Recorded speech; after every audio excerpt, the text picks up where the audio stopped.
Hello and welcome to Week 2, Unit 4 of our openSAP course, SAP Fiori Overview, Design, Develop and Deploy. You already know me from the first week. I'm Tilman Zwinke and I will be guiding you through the hands-on section of the design part of our training. Now, you looked at a lot of components and tools of Fiori for the last sections. Let's see how we apply them in a meaningful way. This week, we will be talking about what can help us to design for a specific application for a specific use case. Therefore, in this unit, we will be looking at the design-led development process, why we need a persona, what user stories are for, and at some best practices when it comes to use cases in form of task types.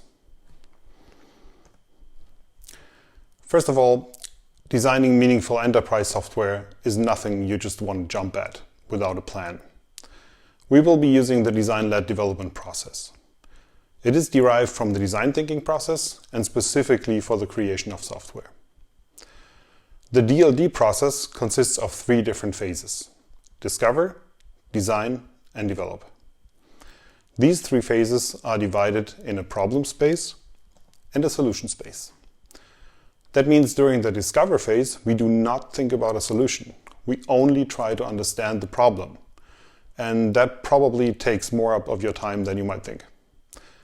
It is important to review all aspects if there are assumptions or in fact knowledge. In this week, we will concentrate on the discover and the design phase. You will hear more about development and deploy later in this course. One of the most important things you should realize within UX design is you're not designing for yourself. So if you like it, well, it doesn't really matter, since you're not the one who's designing for. If something is right, using the right term, or just works, you will never know. Users of your software might have a different gender, they live in a different culture, they might have to work around disabilities, work in domains you have little to no knowledge about, they have goals you don't know, or they just work in a completely different environment. To make sure to get a good understanding of the user's situation, make sure to include end users in the process, the persons that in the end will use your application. Not their supervisors or managers, only they know in detail how the process works. I can't stress enough how important that detail is to create a good design. End users might work in a shop floor environment. It can be very loud, which renders audible notifications and speech input completely useless. They might be wearing gloves, which makes touch-enabled devices completely useless. They might work in a majorly mobile setup, like sales representatives, that demands the use of laptops with restricted screen space, or even a mobile phone. Light colors also might not work really well, since the surrounding lighting can be very bright outside. Or they might work in a very highly specialized setup with multiple screens. So they have enough screen space, but they might not see all the small icons. To make sure we grasp all of this information, we create a persona, a virtual, hypothetical user template that represents the end user. Different sections cover different aspects of the persona. Competencies covers how the user interacts with the app and other users. Does he work on a global scale, like a container shipping planner, or is he a local manager? Does he work heavily with a system, like a system administrator, or just casual, like a logistics expert that is packing containers? Job responsibilities cover what is expected from the persona in his job role. Main goals describe, well, the main goals and how he achieves them. The needs describe what he needs to actually fulfill his goals, like specific data, tools, and information. The pain points are the things that are either annoying, painstaking, or just things that aren't working as they should. This one is the one that has the most potential for improvements. But there are also more general aspects, like a picture and some personal information, that helps to sympathize with the virtual user. Sometimes one persona isn't enough, and you have to create multiple personas to represent different target groups. For instance, in a school scenario, there would be at least one persona for teachers and one for students. Now that we defined our persona, we need to make sure that everybody working on the project has the same deep understanding of the details, because we seldomly create business software alone. In interdisciplinary groups, there are end users, developers, architects, designers, and so on. So it might surprise you how different at this point the understanding of different involved users are. To change that, we need to visualize what the user is going through for his use case. An image is worth 1,000 words, so rather show than describe. Most designers draw little comic-like storyboards, but not everybody is an experienced illustrator, and we want everybody to join in. So you can just make use of pre-drawn images that can be adapted or combined. Here we will use the Scenes package, which is available for free for downloading from our colleagues from the SAP App House. But no matter what you use, the important point is to visualize what's happening. Let's look at a small example from real life. So this is Tom. He's a developer, 42 years old, and he's a really friendly guy. In his daily stand-up meeting on Tuesday, his colleague Susan says she needs help with some of her tasks. Tom offers his help since he finished his last project early. He assigns the task of Susan to himself on the backlog and gets started. He sees that the task is pretty complex and offers Susan to do that in pair programming, since she's new on the team and she might like that. So she accepts his offer. They do the programming together, and she learns a new elegant way how to do that. So Susan thanks Tom in the daily stand-up meeting on Friday and says that she has learned a lot from him. So, the end. It looks really simple, but it transports a lot of information, like the desktop setup that Tom is using. It wasn't mentioned, but you could still see it. Our experience shows that a visual aid is absolutely crucial to get everybody on the same page. So now we know who the user is, we know his main tasks, how complicated these tasks are and how often they occur. But how to get started? How to choose from all the existing layouts and floor plans? Experienced UX designers can grasp the information architecture pretty fast and probably start with a good set. But if you've never done this before, this is rather complicated. To give you a head start, we came up with 5 standard task types that occur frequently and some hints how to deal with this. So this is a good starting point if you have little to no experience. But keep in mind, it's only a starting point.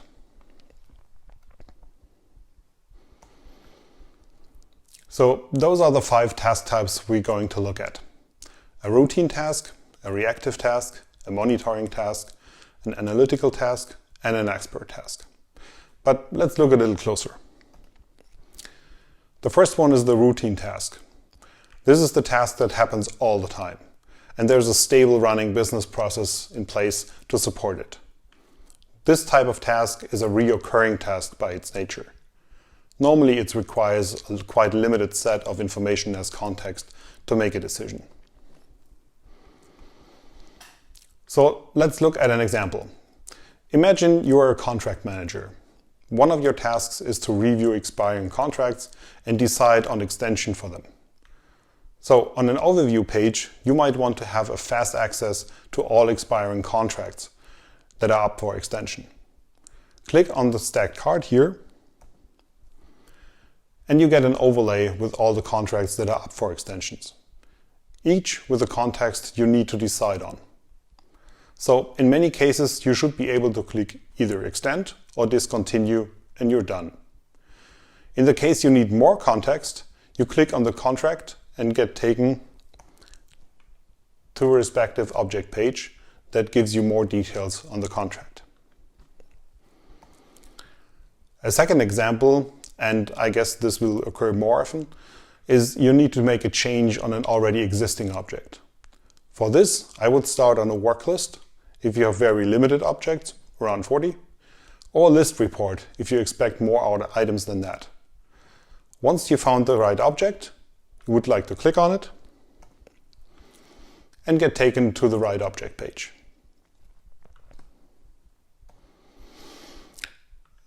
So if you come across something like a routine task, here are some hints what to do.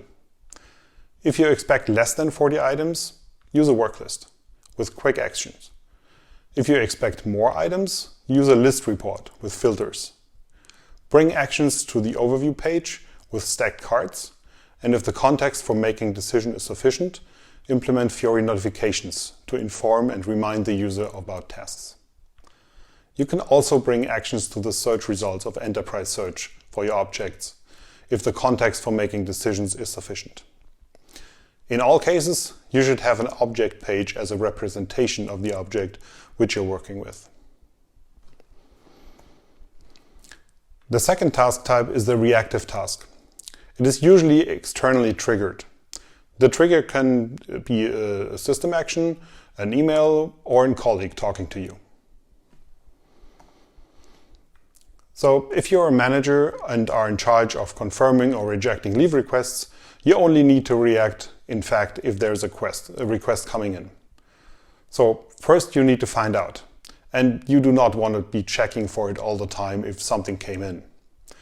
So once there is a system internal request, a notification would show up, and in the best case scenario, you would decide right away and click approve or reject right in the notification. If you need more details, you just click on the notification itself, and it will take you right to the detailed object page of that request. In case the trigger was an email or a chat with a colleague at the water cooler, you might need to quickly find a certain item in a vast amount of data. In this scenario, it helps to have a variable and potent filter tools to filter down to a smaller set of items that you can handle easily. It is also an advantage to use a flexible column layout to quickly navigate between different items in case you're not 100% sure which item it is. And here are some hints what to do if you come across a reactive task. Use Fiori notifications to notify the user about triggers as an alternative form of navigation. Bring actions to the search results if the context for making decision is sufficient. Use the flexible column layout and object pages as a main navigation. Use quick actions on list reports and object page floor plans, as well as block edit on object page for quick adjustments. Use list report floor plans enabled with local search, sorting, and filters to organize objects in lists. And enable the situations framework for object pages to notify the user about exceptional business constellations, prioritize information, and propose relevant actions for resolutions. That brings us to the third task type, the monitoring task. The monitoring task is a task where the user needs an overview about a specific topic. That often is represented by a key performance indicator, also known as KPI, or simply a list. Let's look at an example. As a portfolio project manager, I need to keep track of the time and the cost consumed by my projects. So I want to be able to see on a very high level already how my projects are doing. Some tiles for the applications can contain KPIs or graphs right here on the home screen. So even here you would have a first look and see that the project Fireworks is in a red state. If the state is not part of the Launchpad, here on an overview page, I can also see that Project Fireworks is beyond 100% of the time. That might require an action on my side. From here, I can dive directly to the project and see what's going on. Here are some hints for the monitoring task. Very important, define meaningful KPIs and measurements for your role. You can use them across Fiori floor plans like home, overview pages, and list reports. Use list report floor plans with variants and filters to create specific monitoring lists. Later, these lists can serve as a basis for your overview page content, like lists and stack cards. If you need a monitoring across domains, use home. If the monitoring is domain specific, like projects, make use of the overview page. The next task type we are looking at is the analytical task type, where you might know what happened, but you need to figure out why. As a sales manager, I need to find out what revenues on product A dropped massively during February 2019. The analytical list page offers visual filters that supports an exploration of data. Based on my hypothesis, I select 2019 and the product A on the visual filters on top to get a breakdown of the different revenue streams and can find out which department didn't perform as expected. I can also switch between different data representations and graphs to find the root cause of this problem. Here are some hints for the analytical task type. Define characteristics and key filters for your role. You can use them for construction of analytical reports and KPIs. Use an analytical list page with variants and visual filters for less complex analytics. If the analysis gets too complex, select an appropriate analytical tool like the SAP Analytics Cloud, Smart Business, or the Analytical Path Framework.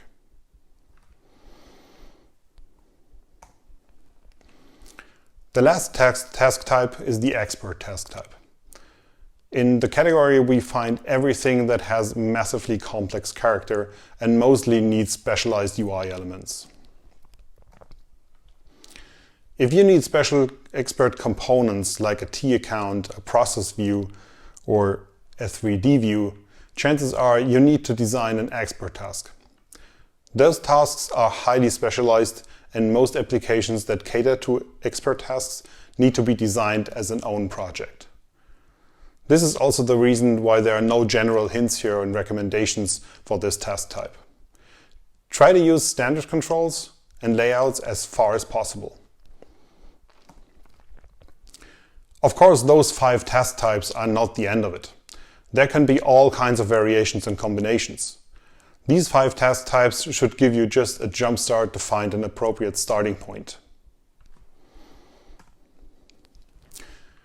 Okay, this week we talked about the persona and that we never design for ourselves, the user story and how to make all included parties to get to the same understanding. And we get to know some exemplary task types that can occur in the next unit. In the next unit, we will cover some tools for designing and prototyping. We will design an example together, and we will explore some common design challenges when it comes to Fiori. Until then, thank you very much and goodbye.